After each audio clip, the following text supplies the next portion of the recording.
Hey, everyone. Welcome. It's Isaya. I'm so happy to be here with you again, and I hope you are as well. So, this is another one of my podcast episodes, of Isaya's Inspiring Evening Podcast. And this is part of a series called The Broom, The Brush, and the Beyond, which is all about the intersection of art and spirituality, mostly centering around the iterations of spirituality that are connected to nature, mysticism, galactic origins, ancient traditions, paganism, forgotten rituals, mythology, and all the good stuff. These conversations happen live and are then shared in my podcast and anywhere else the guest and myself feel like sharing. This is the third episode of a short series in the series that we've been recording and sharing with the amazing Ruby Coupe from DottyDelightful.com. And this is episode 3 of a little series that we've called Art, Magic, and Creativity for Well-Being and General Happiness. So before going into the topic of it too much, I would like to remind everyone who is Ruby. So Ruby is an artist and a zine maker whose mission is to inspire you to transform your life in a powerful way with creativity, nature, art, and magical zines. Her work is all about connection to self and nature. And let me remind everyone that you will find all the links to all the good stuff that Ruby shares with the world above or below the video or the audio, depending where you're listening or watching to this. Welcome, Ruby. I'm so happy to be talking to you again for a third time. And so this episode we decided to call Permission to Be You. And I love it. So just in case nobody gave it to you today, this is your permission to be yourself, right? And hopefully the main person that can give you this permission is yourself. But if you have any doubts, here we are, both of us, to encourage you. So why do you consider it's so important to be you? Oh, it's just you've just got to be you. You've just because there's something like 7.8 billion people in the world, and Mhm. you are a unique individual being, and it was like a miracle that you're here. I don't even know the numbers, I can't remember, but for every stage of your conception to actually being born and being here, there were so many things. Like it's Mhm. all a miracle. So you are unique in that vast sea of people, and if you can't be yourself, like who can you be? It's so important, I think, for And everything to also, be. if you reverse this, just like a coin or flip the coin, if you can't be yourself or if you're not yourself, who else could be you? No one, because you're Yeah, unique. exactly. So there'll be an empty spot in the planet that will be you.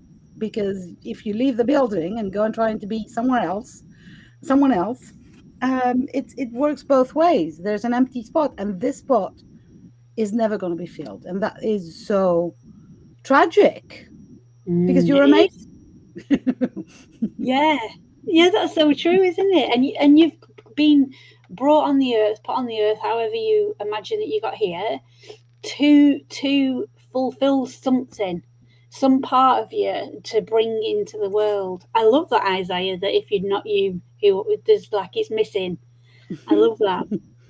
I feel like we're all like, like pieces of a huge puzzle or a mosaic creating the earth and the universe. And, if I try to put myself in some other spot, then there's this empty spot in shape of Isaiah there. And first of all, I personally will be very, very unhappy trying to be someone else. But also, I'll be missing. And this missing part, I think, is really important.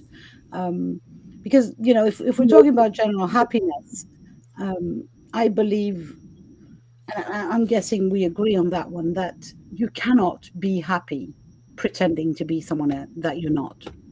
No, you can't. You definitely can't.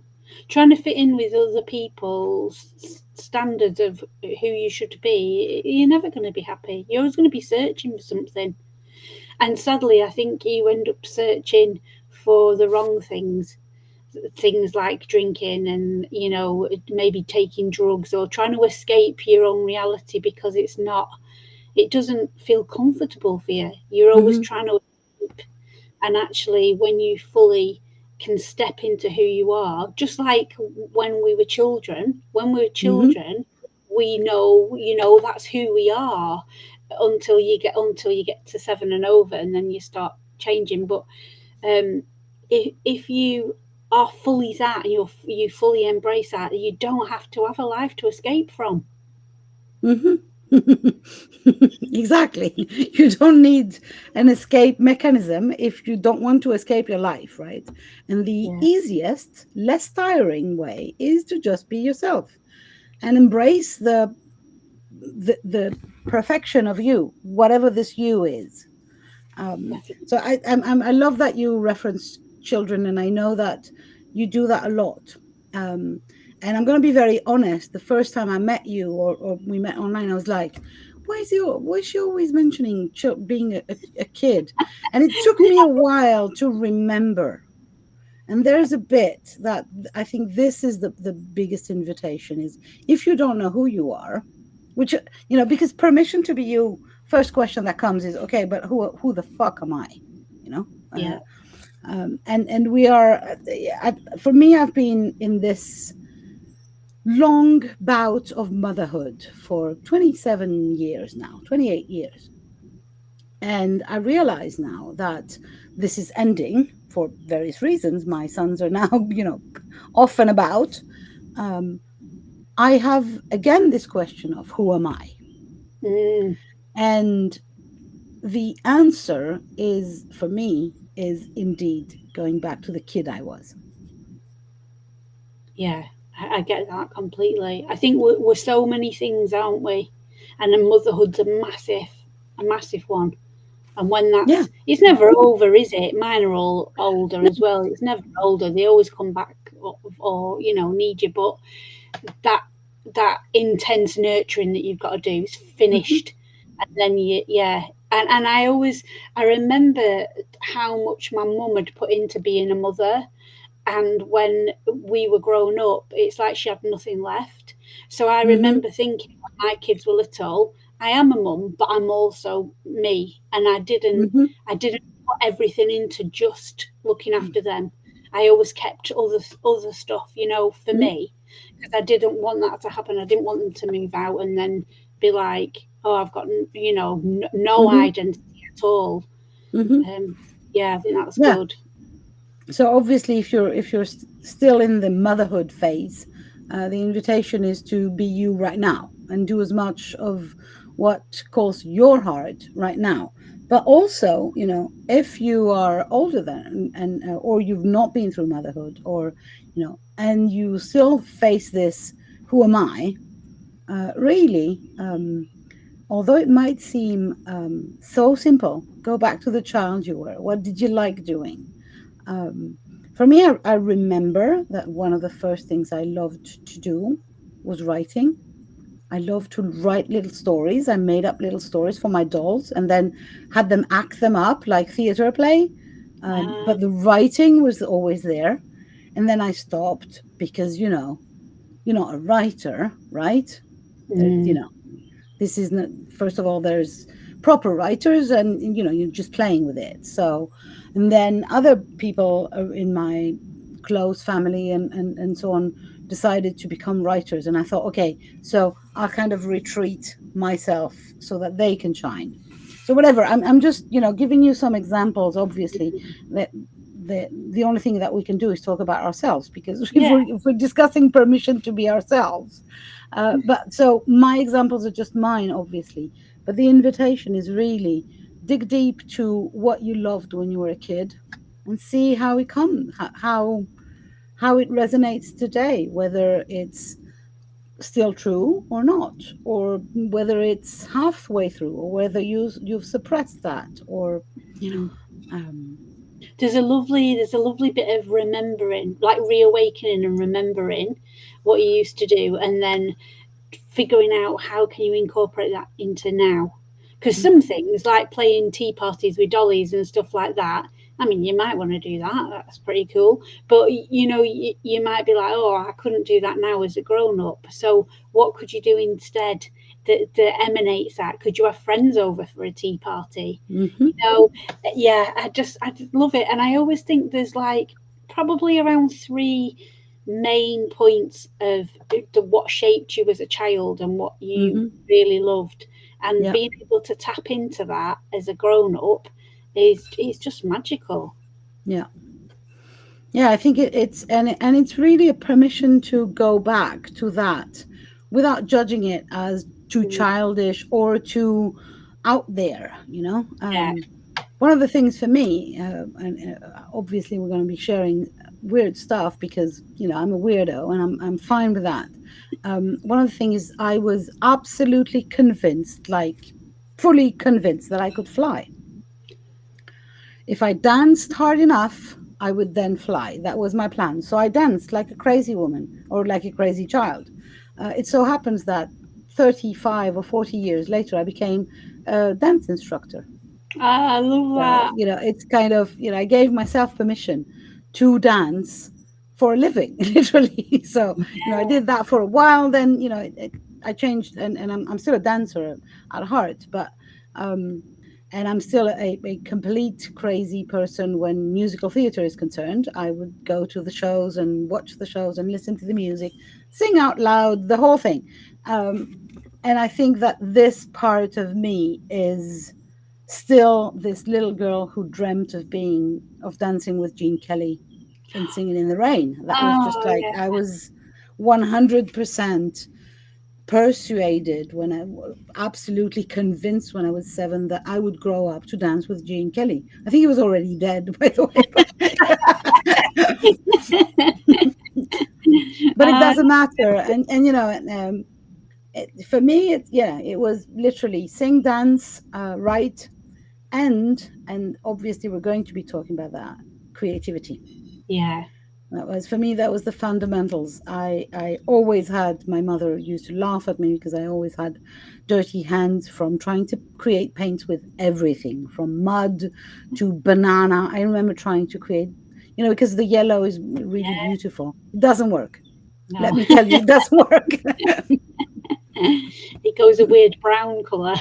Yeah, yeah, no, not good. Don't try to smoke it either, by the way. Oh my gosh. My No, that's sons tried that one when they were no, stupid teenagers. One of them. that's so funny. No, mine was nature, just being out in the garden all the time, and creativity, making things, just making just anything, and music. Our house was always full of music. Nobody was a musician, but my mum always had records on all the Mm, time. mhm, So that was a big thing. And I am not musical in any way, shape, or form, but I love music. mm. I love listening.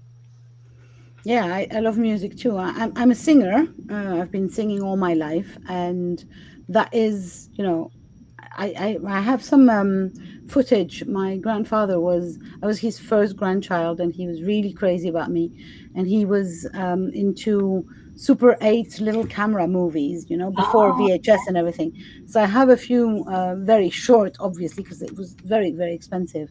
So it's a 3-minute thing or something, of me singing and dancing, age 4 or 5, kind of that's wearing my grandmother's scarves. She had a lot of scarves as dresses, and playing dress up. And it's really kind of, yeah, that's part of me to this day. I don't do it publicly because but although singing I do publicly, I but I love think it's, you know and with creativity, like making things, like you were saying, or with, let's dare and call it art. I think it's really, really important that you get away from art is for the artists, or art has to be learned. yeah. And there is a thing that is art and a thing that is not art. Um, Yeah, everything is. And it's not for the viewer either mhm, when you're making the art. Think again, let's go back to children, give them paper and some crayons, and they won't think about who's going to see that picture. They're just in that moment creating whatever it is, and Yeah. and it comes from the inside out, not from the outside. Yeah. Yeah. Yeah. I had this conversation a few years back with my mother-in-law, who was a lovely woman. She's passed now, but she was a lovely woman. But she was really had been completely conditioned to not be herself and to be this perfect housewife, you know. And one day I was at her place. The kids were very small. I think they were sleeping, napping in the afternoon or something. And I took out some crayons and I started drawing, or no, some collage, I think. So I was basically just passing the time, waiting and for the whole of life to get alive again when my kids, and at the same time enjoying the free time. And there she comes after finishing the whole of her chores of duties and everything, and she says, "So why are you doing that?" And I was like, I couldn't, I stopped, and I said, I don't remember what I told her, but I do remember I talked to my mom on the phone that night. My mom is a painter. She has given herself the title, and she's been owning it after 60 years of not doing any painting. She has now reclaimed her artist and painter status and started a professional painter career at age 65. So Wow. I'm really, really proud of her. And so I asked her, what do you say to the people who say, why do you paint? Mm. What should I have said to my mother in law yesterday? And she said, what you're asking me is, what is art for? Well, art is for the enjoyment of the artist.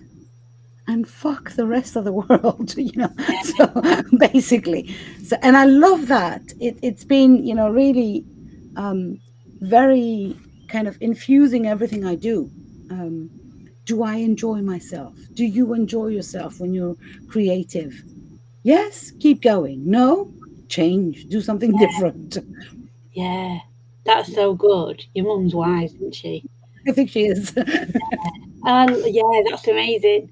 And I agree. If it, and it doesn't art doesn't have to be painting or a piece of paper and a pencil. It can be anything. It can be the way you dress, the things you bake, the way you decorate your house.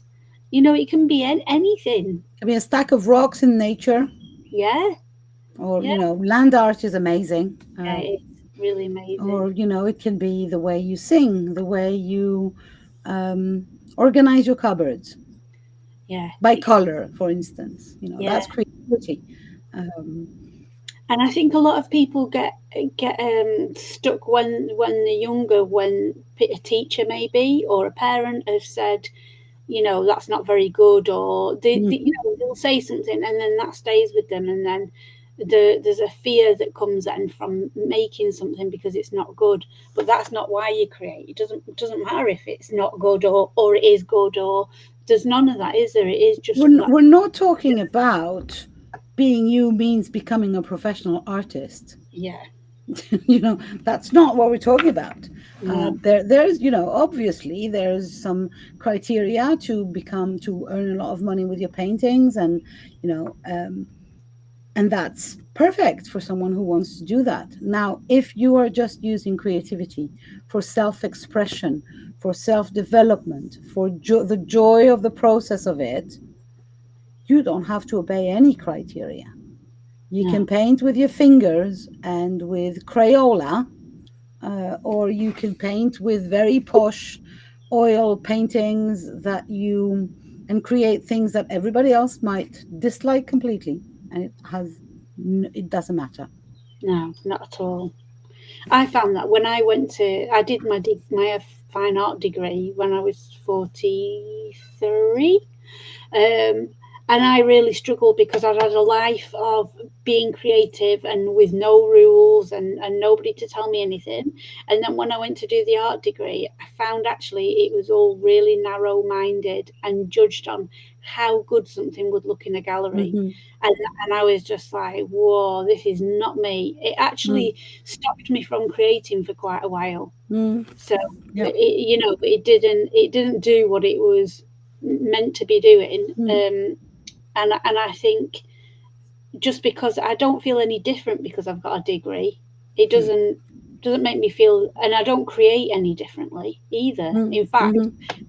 I've gone back to how I used to create before it. So really, it's just left me with a load of debt.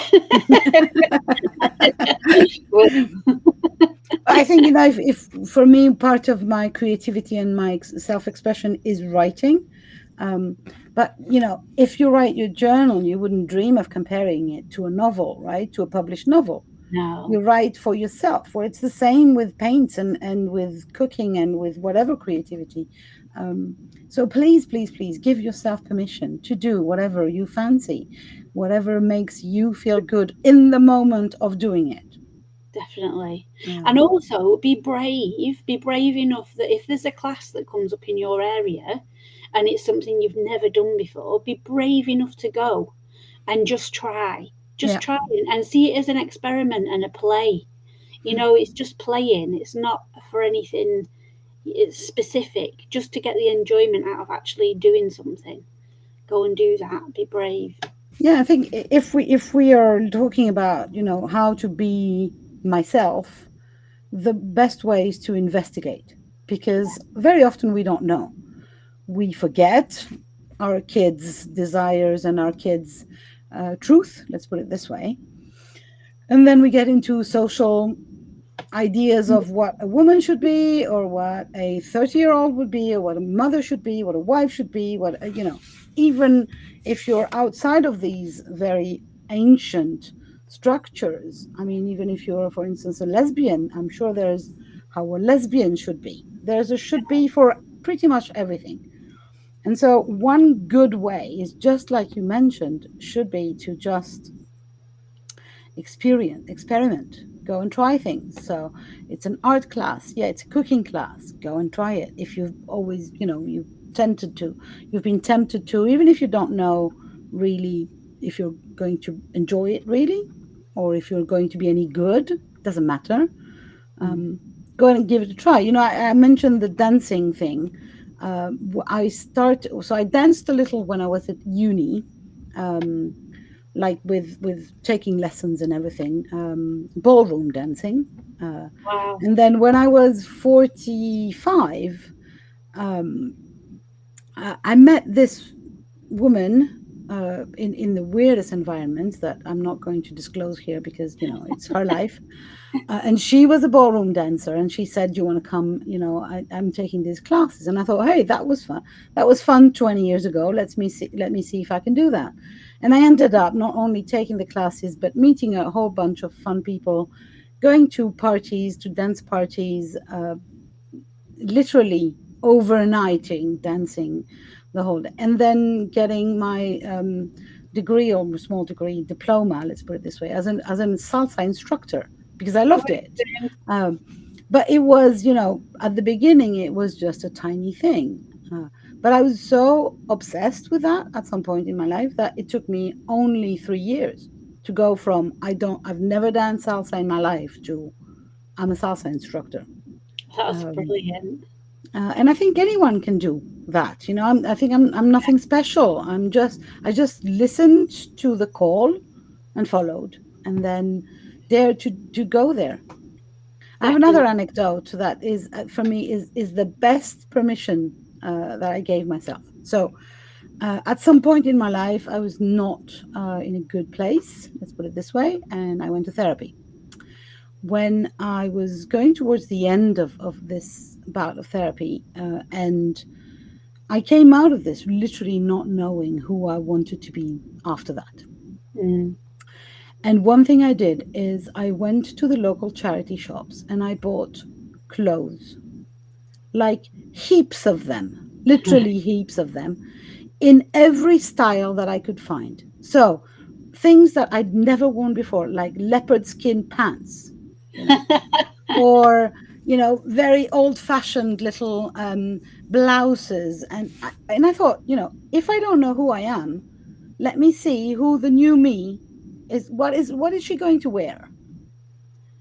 Because I spent most of my life wearing basically a jean, a t-shirt, and a jumper, and that was it, and a pair of sneakers, and that was me. So it was like, who am I? let me experiment. So it wasn't very expensive, obviously, because I didn't have the means to buy expensive clothes. So I went, to the very bottom line charity shops that we have here in France, where you can buy clothes by the kilo.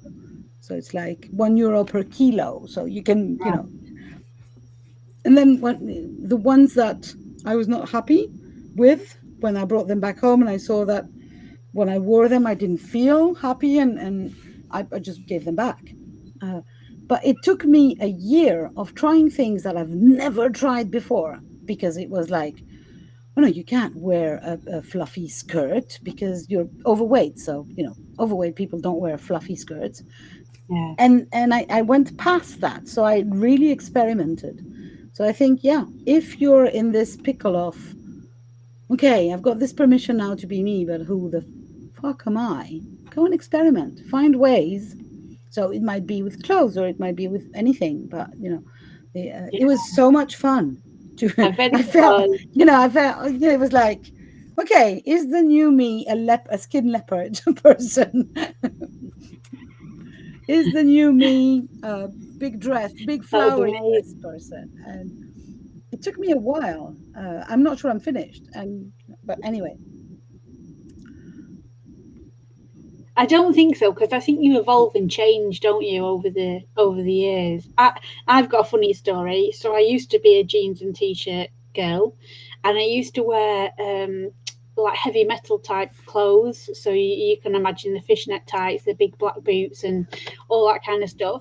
And then when I started home educating, and we had chickens, and I started growing things, and this was the time of blogs, when blogs first came out, and I started looking at things, and I thought, I don't feel like I fit in these Mm, clothes. Like, not, I did physically fit in them, but like, they mm, weren't me anymore. And then I started making my own bloomers and skirts and stuff. And I'd had this friend for a long time, and she'd come to pick me up. And I went out, and I had a rah type skirt on, a long one with bloomers on, and I can't remember what I wore on the top. And I got to the car, and she went, "Oh my God, get back in the house. Go and put jeans on. You're not coming out with me looking like that." And I thought, "Oh, this is a big reaction." Like, but I'd thrown all my jeans out. I'd given them all to the charity shop. So I didn't have any jeans to put on. She was horrified. But I never felt more me than when I mm, was like that. Like I feel playful. I feel that I can have fun when I'm dressed like that. When I'm in tight things, I feel like I'm mhm. restricted. And that, yeah, that really evolved, and I think it changed the way that I lived as well, because I think I started living more Mhm. playfully and more fun after I changed my clothes. And it is just an outward thing, but I think it can make a Yeah, massive I think so difference. too. I think so too. And I think it's a very good place to You start know, if you don't know where you're going. If you're kind of, okay, good, let yeah, me definitely. discover who I am, but, where do I start? Um, it's like, I teach art as a meditation, or creative meditation, whatever you want to call it. And I usually, when I teach these classes, I usually give people, old books to create in, because the blank piece of paper is so frightening. It's like, oh my God. So Mhm. with the clothes, it's the same. If you have something, um, even if you don't like it, okay, you can try this. Is it a yes? Is it a no? If it's, completely blank, you don't know where to start. So, start with remembering the child, and then experiment on whatever. Um, and Yeah, and it can be something simple, can't it? Like changing your yeah. glasses colour, or wearing a colourful scarf when you didn't before, or and it just little. You don't have to change everything all at one go. No, no, you'd rather not, because then it's another way of losing oneself, I think, if you go from uh, change everything in one go. But I think it's also kind of starting to pay attention to the little quirks and the little things that you're passionate about, even in a tiny way. So, for me, one of the things that I'm passionate about is politics, sorry. um, I There's a part of me that wants to be involved and interested in politics. And so for a long time, I kind of thought, no, I need to stay in this area of light and never care about the world. And I still do, because it's affecting me too much and I'm too sensitive. But at the same Yeah. time, I want to be an actor in my community. I don't want to be a spectator. So this is one place where I decided, okay, I'll volunteer more. I'll do things, um, and it's about those little changes that make me feel more true to myself. Yeah, definitely. Yeah, I get that. I get that completely. I think it's about also allowing yourself the time to Mm-hmm. do that, because I think when you're busy, you Yeah. make excuses. Well, I don't have the time to Mm-hmm. go and do this thing that's a bit quirky, or that I really love doing. And I think we deny, especially as women, I think we deny ourselves a lot of things, like almost like it's got to be a Mm-hmm. reward, but that's not the thing at all. Mm-hmm. That's not what it is. So I know, because I know you a little bit, that one of your specific quirks, and I would like you to elaborate for a minute, is moss. Yeah. Is that a quirk? Well, the passion Oh for my God, it I love is, that. Just the way that it Mm, feels. It's just, it feels lovely. And yeah, I love moss. I love moss, and I am always looking down grids and in holes in walls and things like that for moss. And I think it's 12,000 different types of moss. And if you look at them, so in my bag, in my rucksack, I have a photography loop, which is like a little magnifying thing that photographers look at mm-hmm. negatives through. But I have that with me, so you can spy through that at moss, and you can see all the different Awesome. formations and see I which love kind that. of moss it is. Yeah, and also you can hold it on the back of your phone. You've got to wiggle it a little bit, but you can hold it on the back of your phone and your camera, so you can take close up, zoomed Mm, in pictures of moss. For one of my birthdays, my partner bought me some magnifying glasses with mm, lights on, so you can really zoom in. Um, and then when I was at uni, I got access to the science lab, and they helped me put slices of moss under the microscope, and it was a crazy microscope. I mm-hmm. can't even remember what it magnified, but in each slice of moss, you could see all the water moving, all the cellular Amazing. structure. Oh, it was beautiful, and I love it because it's like a complete different Mm, world. It's like we live in this world, and moss is so small, but when you actually look right inside, there's like this whole new world. And there's these little things called tardigrades, which they look like a little bear. They're called water bears. You can't see them with your eye, you've got to have a magnifying thing.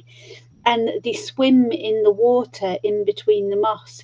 Oh, it's just I love it. fantastic. I love I it. just love it. I love that you're so interested and fascinated by it, that you make the topic interesting for someone else like me, who is not a moss aficionado to start with. So yeah, whoever you are, moss aficionado or not, be you and own it. And obviously, what happens, and you've just demonstrated, is that when we allow ourselves to be interested in the weird things that we're interested in, we go and research them and learn more and and become a specialist about. And that means that we can very, very often Yeah, really make a living out of that obsession.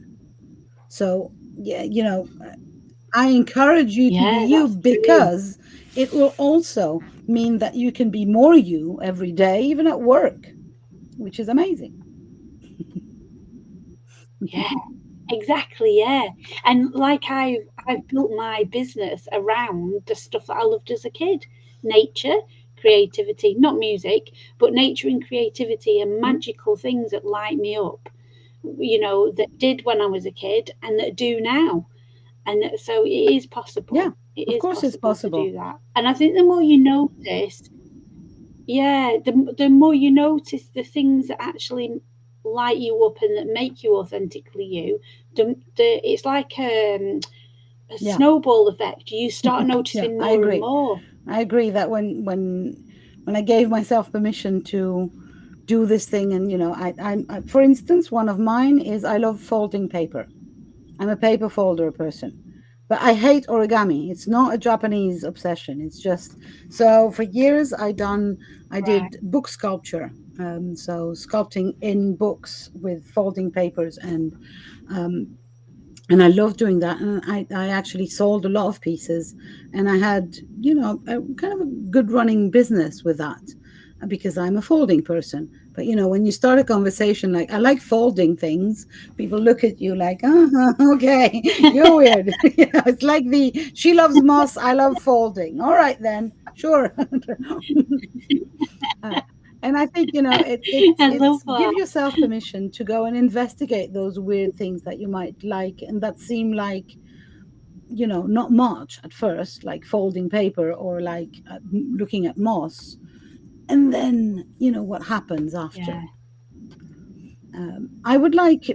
Yeah, but Sorry. you can, yeah, just try. No, no, Sorry, go yeah, on. you were on. I don't No, go remember on. what I was going to say. I was just, oh, I was just gonna say, just try. Like it can feel massively overwhelming not knowing, but just try one thing.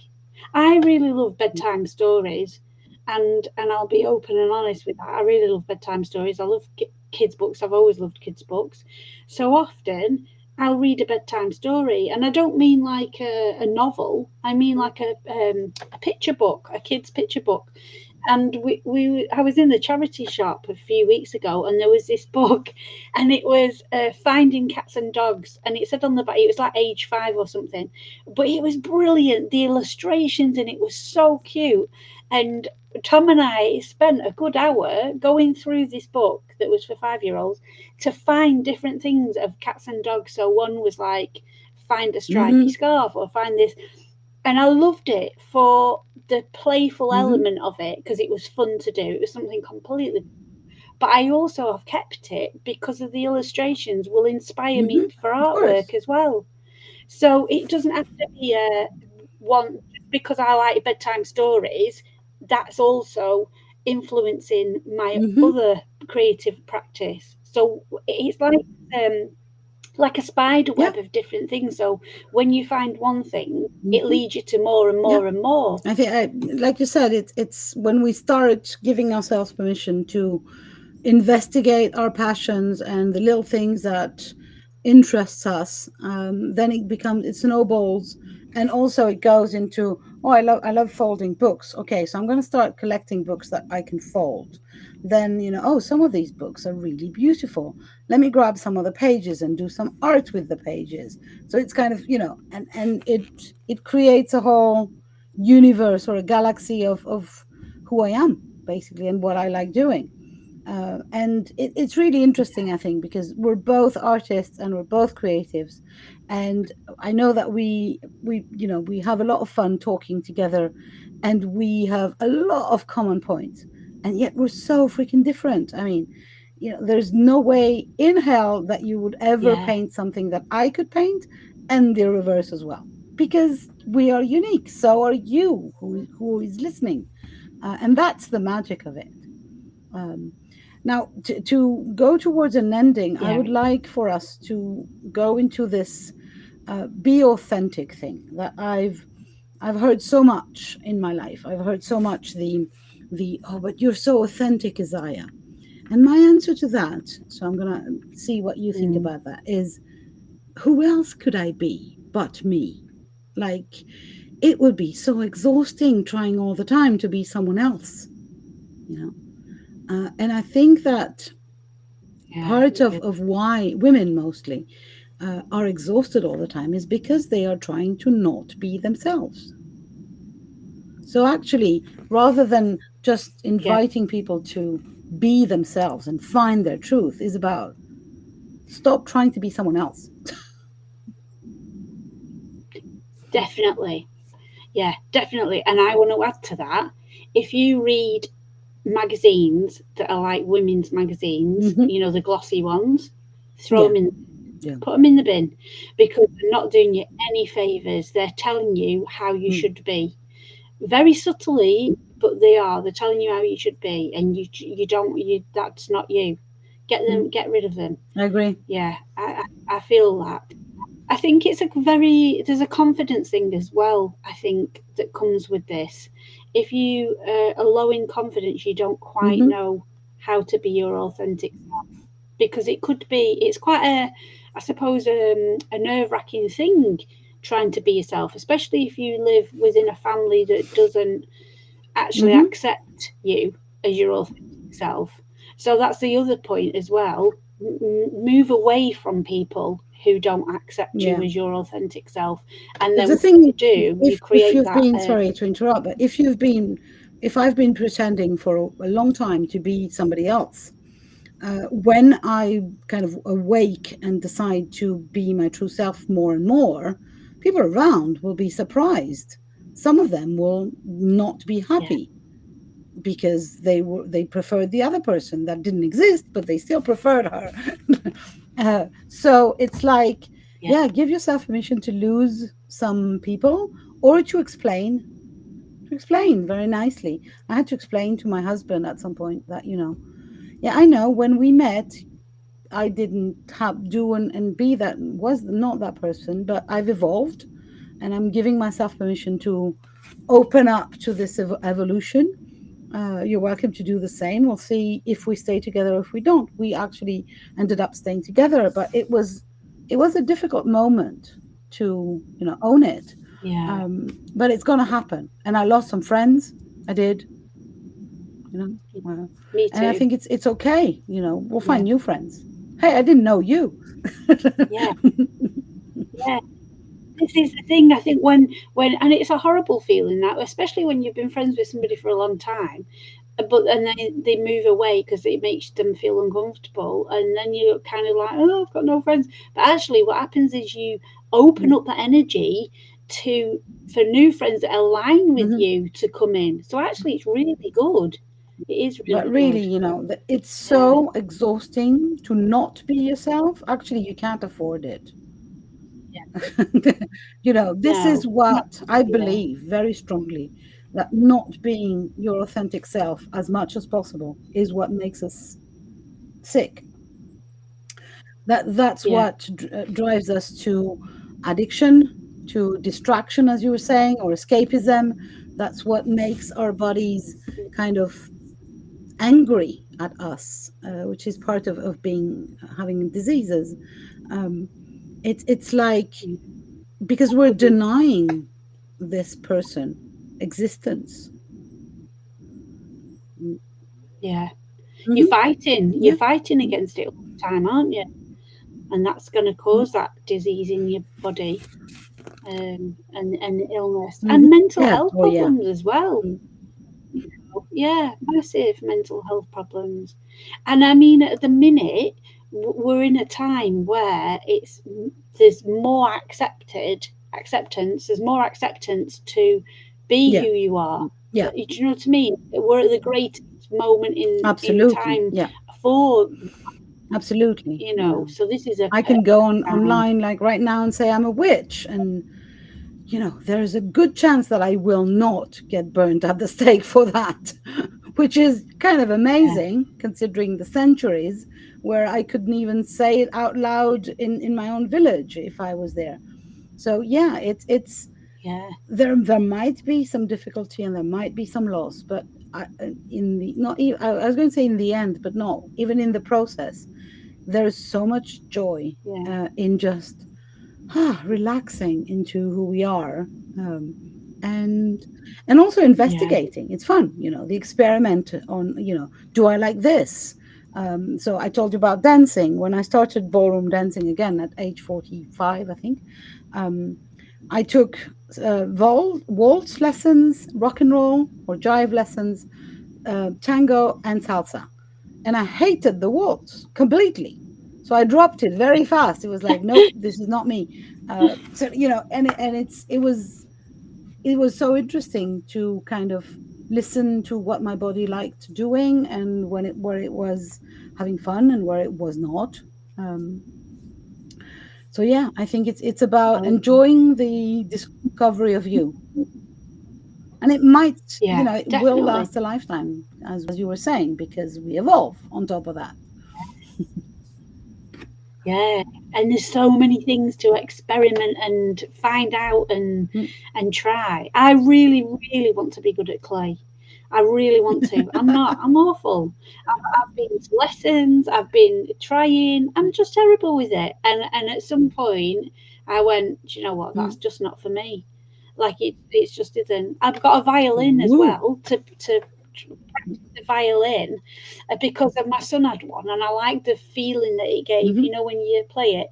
And I had a few lessons. Oh, I hated it. I just hated it. So I just sold it. I was like, I can't do I this. remember the, So the there's music thing something. is the same for me. I had a dream of being a guitarist. I wanted to be a guitarist when I was like 12. And I wanted to sing, and I was a big folk music fan, and so I wanted to basically become Paul Simon. That was my dream. Um, and then my parents didn't have the money for lessons or to buy me a guitar, so this didn't happen. I was handed a recorder and told, this is Yeah, the book method, you go and learn that, which I did for 2 years on my own.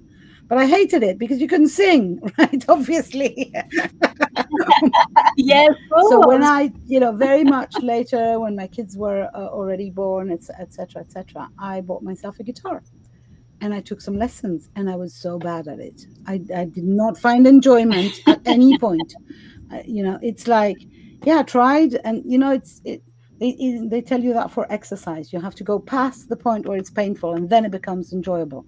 Well, I never got to that point with Yeah, guitar, so I just decided, okay, not for me. yeah, Um, but I had, and as a yeah. counter So example, one of my besties was a piano player when she was a kid. She took many lessons. She was on track to become a professional pianist, and then shit happened in her family, and she didn't. And she decided to buy a piano last year, an electric one, so that her neighbors don't become, annoyed. And she started retaking lessons, and she's having a blast. She's having so much fun. So it's wow, like, and she doesn't want to become a professional pianist anymore, but she wants to play every day, and she does. that's brilliant. There's a story like that in the book Big Magic.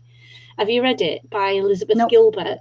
And she talks about Mm. it's a really good book for creativity and Hmm. daring, and she talks about this lady, and when she was a kid, she was ice skating, and she was meant to become a professional ice skater, and something happened. I can't remember if there was an accident or something. But then when she was later in life in her 50s, she just thought, oh, do you know what? I'm going to go and try ice skating again. But for no reason Hmm. apart from that she wanted to try it. And she goes every day just for an hour before working just because she loves it. She's never going to be that Of course. professional person. She's never going to compete or anything, Mm. but she Yeah. just loves the feeling of it. And I think there's a thing in there in life where we do things because we think we have to Hmm. achieve something at the end of it, or it's a waste of time. Yeah, I But it mentioned my isn't. mom It's earlier not. on, and one of the things she does is she is giving watercolor lessons. So she has become a watercolor teacher, and some of her pupils have been with her for 20 years now. She's 82, right? 80, sorry. And so some of her pupils have been there with her for 20 years. You will, if of course, understand immediately that they're not learning anything now. What they are doing is Yeah, painting every week for 3 hours and having the time of their lives. They're yeah, giving themselves this time.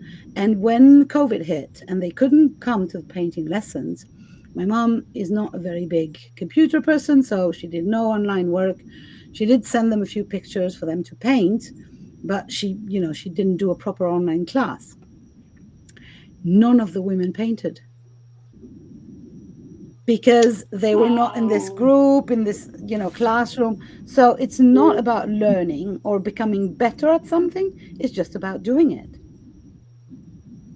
Yeah, And if that definitely. needs a classroom, go into the classroom. If that doesn't, and you want to go on the ice skating ring in the morning, just go there. But really, Yeah. investigate what you like, have fun with it, play with it, and you never know. I have a final anecdote, which I think will be a laughable one. So, one of my very close friends had a child, and he, as a child, was obsessed with tiny football player dolls, like literally tiny, like 1 centimeter, that you could play on a fake, on a kind of a carpet, green carpet thing, and they would play football Oh, matches, yeah. soccer matches, if you're in the US.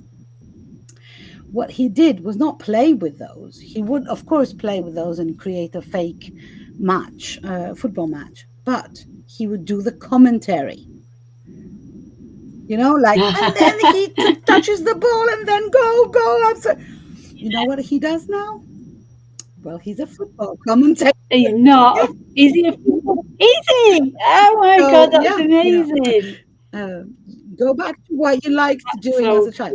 I cool. remember seeing this little boy, age 7, and he was, so good at doing the commentary. And now we're 20 or yeah, almost 30 years after that, and that's what he does for a living. So Brilliant. I love he it. did other That's things so in the cool. meantime. It's not like he went out of school and no, he did crazy other things. Yeah. Like he was a carpenter, and but he kind of not ended up, because he's 30 something, he's not finished, but for now that's what he does. So yeah, go and Oh, find that's your super good. kid's dream and see if you can make it come true. And that would be an Yeah, authentic you, definitely. I'm sure. It would. I wanted to be a clown, Well, you Isaiah. are, That was my darling. dream when I was a child.